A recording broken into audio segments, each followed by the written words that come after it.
ಕುರಿಗಾಯಿ ಹತ್ಯೆ ಖಂಡಿಸಿ ರಾಯಭಾಗ ಪಟ್ಟಣದಲ್ಲಿ ಬೃಹತ್ ಪ್ರತಿಭಟನೆ. ರಾಯಭಾಗ ಪಟ್ಟಣದಲ್ಲಿ ಕುರಿಗಾಯಿ ಹತ್ಯೆ ಖಂಡಿಸಿ ಪ್ರತಿಭಟನೆ ನಡೆಸಿ ಉಪತಹಶೀಲ್ದಾರ್ ಪರಮಾನಂದ ಮಂಗಸೂಳಿ ಅವರಿಗೆ ಮನವಿ ಸಲ್ಲಿಸಲಾಯಿತು.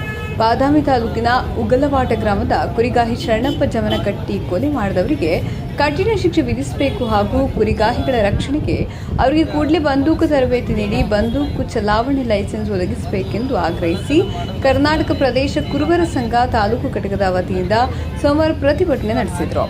ಪಟ್ಟಣದ ಲೋಕೋಪಯೋಗಿ ಪ್ರವಾಸಿ ಮಂದಿರದಿಂದ ಪಾದಯಾತ್ರೆ ನಡೆಸಿ ಅಬಾಜಿ ವೃತ್ತದ ಬಳಿ ಪ್ರತಿಭಟನೆ ಮಾಡುವ ಮೂಲಕ ಉಪತಹಶೀಲ್ದಾರ್ ಪರಮಾನಂದ ಮಂಗಸೂಳಿ ಅವರ ಮುಖಾಂತರ ಮನವಿ ಸಲ್ಲಿಸಿದರು. ಬಳಿಕ ಸಮಾಜದ ಮುಖಂಡ ಏಕನಾಥ ಮಾಚಕನೂರ ಮಾತನಾಡಿ, ರಾಜ್ಯದಲ್ಲಿ ಕುರಿಗಾರರ ಮೇಲೆ ನಿರಂತರ ದೌರ್ಜನ್ಯಗಳು ನಡೆಯುತ್ತಿವೆ. ಬಾದಾಮಿ ತಾಲೂಕಿನ ಉಗಲವಾಟ ಗ್ರಾಮ ಕುರಿಗಾಯಿ ಶರಣಪ್ಪ ಜಮನಕಟ್ಟಿ ಅವರನ್ನು ಹತ್ಯೆ ಮಾಡಿರುವ ದುಷ್ಕರ್ಮಿಗಳಿಗೆ ಕಠಿಣ ಶಿಕ್ಷೆ ವಿಧಿಸಬೇಕು.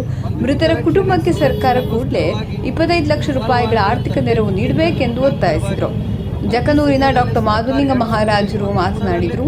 ಈ ಸಂದರ್ಭದಲ್ಲಿ ಜಿಲ್ಲಾ ಪಂಚಾಯತ್ ಮಾಜಿ ಸದಸ್ಯ ಪ್ರಣಯ ಪಾಟೀಲ್, ಪಟ್ಟಣ ಪಂಚಾಯತ್ ಅಧ್ಯಕ್ಷ Ashok Angadi, CPI BS Mantur, doctor SM. Patil, Karnataka ಕುರುಬರ ಸಂಘದ ಅಧ್ಯಕ್ಷ ಶಿವಪುತ್ರ ಹಾಡಕಾರ, ಸದಾನಂದ ಹಳಿಂಗಡಿ, ಗೋಪಾಲ ಕೋಚೇರಿ, ಮಹಾದೇವ ಶಿರಗೊರೆ, ಗಣೇಶ್ ಕಾಂಬ್ಳೆ, ಅಮಿತ್ ಹೊಂಗಳೆ, ಬರಮಾ ಮಾಚಕನೂರ, ರವಿ ಥರಾಳ, ಬಾಷಾ ಡಾಂಗೆ, ಫಿರೋಜ್ ಮುಲ್ಲಾ ಸೇರಿದಂತೆ ಇತರರಿದ್ದರು.